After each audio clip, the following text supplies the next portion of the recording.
No último vídeo a gente te mostrou o Terra, que é o líder de vendas entre os SUVs de entrada. Hoje a gente vai te mostrar o oposto dele na categoria, o Nissan Kite.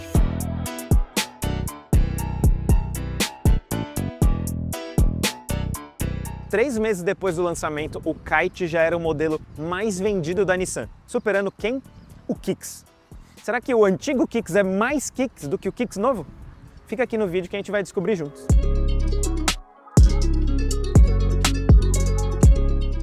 Quando eu digo mais Kicks, eu quero dizer que ele representa melhor os valores que a primeira geração do Kicks representava. Custo-benefício por durabilidade, simplicidade e competência. O Kite usa a plataforma V da Nissan, que estreou aqui no Brasil no Marte em 2011 e o Kicks estreou ela em 2016.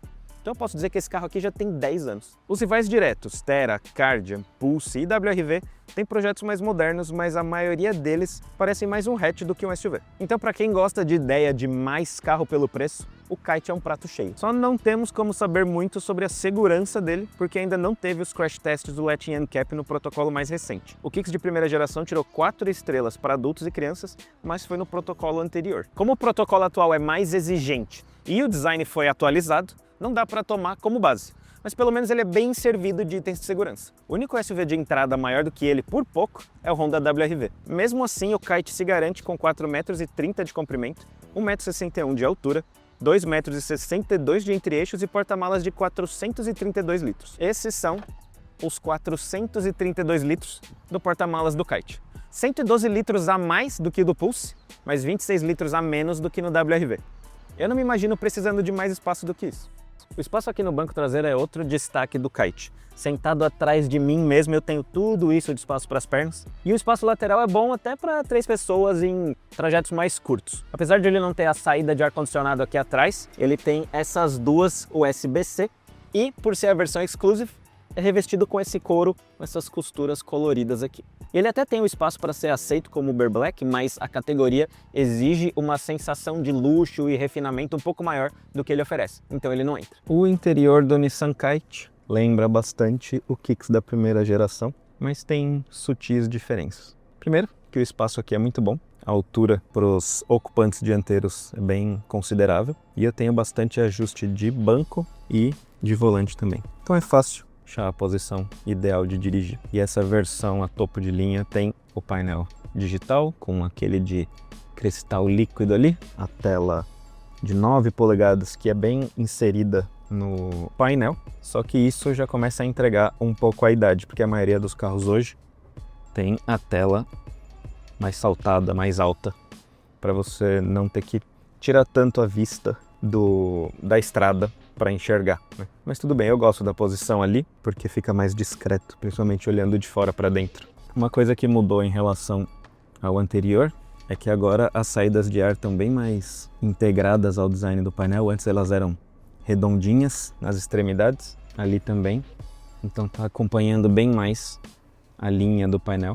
Aqui também tinha um acabamento extra por cima que saía aqui do painel e tal, então acho que ficou mais clean e até melhorou um pouco a visibilidade, não fica tanta coisa tampando aqui no campo de visão, mas não dá para negar que o interior fala um pouco da idade mais avançada do carro. O painel e o console são né, mais estreito e fica mais para baixo do que os carros atuais. Os carros atuais têm um console que fica mais perto da altura dos bancos, aqui assim mais acessíveis os comandos e os porta-trecos, mas isso é só questão de estética, porque de funcionalidade tá muito bom. Essa versão tem o carregador por indução, uma saída USB-C convencional aqui, esses 2 porta-copos e os comandos do ar-condicionado têm botões físicos.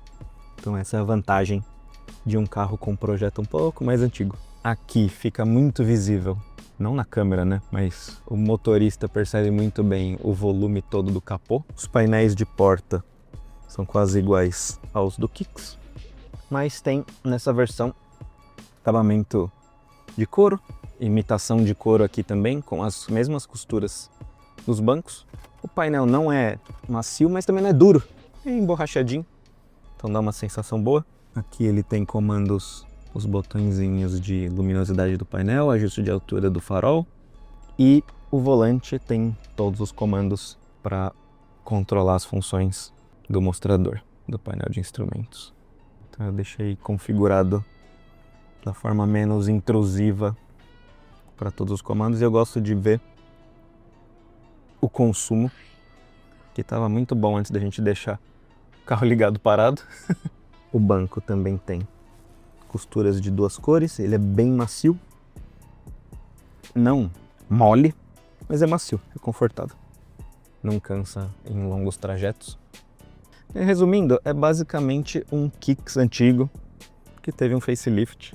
O painel ficou mais clean, mais esbelto, mas o interior reflete um pouco a idade do projeto. Comparado aos SUVs de entrada mais modernos, fica evidente que esse projeto é um pouco mais antigo. Mas não deixa de ser funcional por causa disso. O Kite é bem equipado desde a versão de entrada, a Active, que tem faróis de LED, sensor de estacionamento traseiro, sensor crepuscular, chave presencial, airbags laterais e de cortina, câmera de ré, central multimídia com Android Auto e Apple CarPlay com tela de 8 polegadas e rodas de liga leve de 17 polegadas. Essa aqui é a Exclusive, a topo de linha, que adiciona tela de 9 polegadas para central multimídia, painel de instrumentos digital, carregador de celular por indução, retrovisor interno fotocrômico, ar-condicionado automático, piloto automático adaptativo, indicador de fadiga, frenagem automática de emergência, assistente de permanência na faixa e os alertas de ponto cego, mudança de faixa, colisão frontal e tráfego cruzado traseiro. Ele também tem câmera de 360 graus, com imagem direto dos anos 80, mas que nenhum rival oferece. E ele também tem essas rodas de 17 polegadas, mas que tem design exclusivo. Você está curtindo os vídeos dos SUVs de entrada aqui no canal? Então se inscreve e deixa o like, porque ainda faltam o Cardian e o WRV, que a gente vai testar em breve.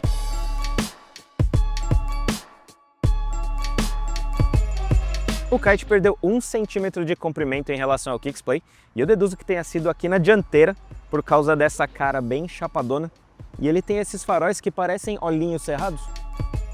O capô ganhou esses volumes e esses recortes aqui, que remetem bastante ao Kicks novo. As portas são 99% Kicks antigo, porque não tem aqueles apliques pratas que ficavam aqui, mas tem esses blocos proeminentes aqui embaixo. E aquele aplique preto aqui da coluna C foi substituído por isso, que parece uma tatuagem. E a traseira tem essa cara assim, por causa desses apliques brancos aqui no para-choque. E no geral ela é mais clean, mas realmente fica parecendo uma expressão facial. Por causa do novo design, a trava do capô ficou aqui no meio. É muito esquisito, mas enfim. Esse aqui é o motor do Kite, 1.6 16 válvulas clássico da Nissan, com 113 cavalos e 15,2 kgfm com etanol, 110 cavalos e 14,9 kgfm com gasolina. É o menos potente da categoria, mas é o mais longevo e o mais confiável. Os concorrentes têm motores mais modernos e mais potentes, mas quando esse motor estava no Kicks da geração anterior, ainda na categoria de SUVs compactos, esse motor apanhava bem mais. Aqui ele está adequado. Ele também mostra a idade no consumo. Com etanol ele faz 7,5 km por litro na cidade e 8,7 na estrada. E com gasolina são 11 e 12,5 respectivamente. Considerando que ele é mais pesado que todos os rivais, tá razoável.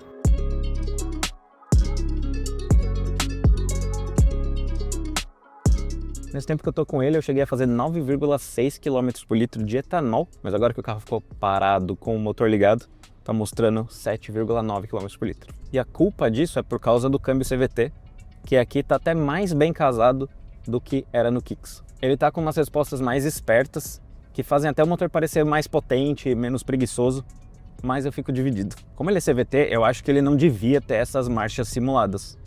O certo dele é manter sempre o motor na faixa ideal de rotação para aceleração, para retomada, mas a verdade é que é muito estranho o motor ficar o tempo inteiro... Nunca me acostumei. O Kite está menos preguiçoso também na direção. Ela é elétrica, foi recalibrada, então ela está mais precisa, mais direta, sem ter ficado pesada demais. Esse aqui especificamente está desalinhado. Se eu tentar deixar reto, eu acabo invadindo a faixa. A suspensão traseira também foi atualizada, principalmente para absorver as porquices do nosso asfalto, mas também para evitar as trincas ocasionais que ocorriam no eixo traseiro do Kicks antigo. Mas todos os casos que aconteciam foram tratados muito bem pela Nissan. Então agora ele se comporta como se fosse menor do que realmente é, mas na mão, mas ainda deve agradar a maioria das pessoas, o que significa que não é pro meu gosto. E qual é o preço do Nissan Kite? Bom, são vários, porque ele tem muitas versões. A versão de entrada é a Active por R$ 119.990. Depois vem a Sense por R$ 136.990. A Sense Plus custa R$ 139.590. A Advance sai por R$ 146.990 e a Advance Plus por R$ 149.890. As duas Plus adicionam alertas de mudança de faixa e colisão frontal, assistente de permanência na faixa e frenagem automática de emergência. E a Top Exclusive custa R$ 152.990. Se você quer um Nissan Kite usado, você tem que esperar um pouco. E se você não quer esperar, tem milhares de kicks da primeira geração para você na OLX. Então baixe o app para encontrar o seu com as melhores formas de pagamento. O Kicks mais barato, de acordo com a FIPE, é o SV Limited de 2017, por R$ 75 mil.